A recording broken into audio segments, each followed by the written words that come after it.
Now the men of Israel had sworn in Mizpah, saying, "None of us will give his daughter to Benjamin as a wife." The people came to Bethel and sat there until evening before God, and lifted up their voices and wept severely. They said, "Yahweh, the God of Israel, why has this happened in Israel, that there should be one tribe lacking in Israel today?" On the next day the people rose early and built an altar there, and offered burnt offerings and peace offerings. The children of Israel said, "Who is there among all the tribes of Israel who didn't come up in the assembly to Yahweh?" For they had made a great oath concerning him who didn't come up to Yahweh to Mizpah, saying, "He shall surely be put to death."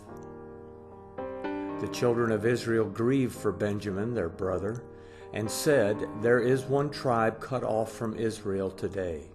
How shall we provide wives for those who remain, since we have sworn by Yahweh that we will not give them our daughters to wives?" They said, "What one is there of the tribes of Israel who didn't come up to Yahweh to Mizpah?" Behold, no one came from Jabesh Gilead to the camp to the assembly. For when the people were counted, behold, there were none of the inhabitants of Jabesh Gilead there.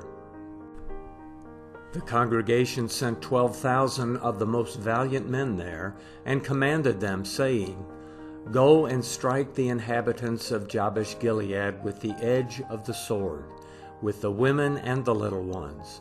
This is the thing that you shall do.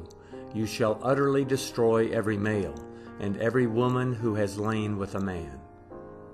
They found among the inhabitants of Jabesh Gilead 400 young virgins who had not known a man by lying with him, and they brought them to the camp to Shiloh, which is in the land of Canaan. The whole congregation sent and spoke to the children of Benjamin, who were in the rock of Rimmon, and proclaimed peace to them. Benjamin returned at that time, and they gave them the women whom they had saved alive of the women of Jabesh Gilead. There still weren't enough for them. The people grieved for Benjamin because Yahweh had made a breach in the tribes of Israel.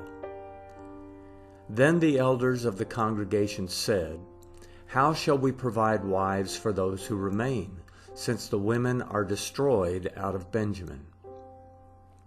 They said, "There must be an inheritance for those who are escaped of Benjamin, that a tribe not be blotted out from Israel. However, we may not give them wives of our daughters, for the children of Israel had sworn, saying, 'Cursed is he who gives a wife to Benjamin.'" They said, "Behold, there is a feast of Yahweh from year to year in Shiloh, which is on the north of Bethel, on the east side of the highway that goes up from Bethel to Shechem, and on the south of Lebonah." They commanded the children of Benjamin, saying, "Go and lie in wait in the vineyards, and see and behold if the daughters of Shiloh come out to dance in the dances. Then come out of the vineyards, and each man catch his wife of the daughters of Shiloh, and go to the land of Benjamin. It shall be when their fathers or their brothers come to complain to us, that we will say to them, 'Grant them graciously to us, because we didn't take for each man his wife in battle, neither did you give them to them. Otherwise you would now be guilty.'" The children of Benjamin did so, and took wives for themselves according to their number, of those who danced, whom they carried off. They went and returned to their inheritance, built the cities, and lived in them. The children of Israel departed from there at that time, every man to his tribe and to his family, and they each went out from there to his own inheritance.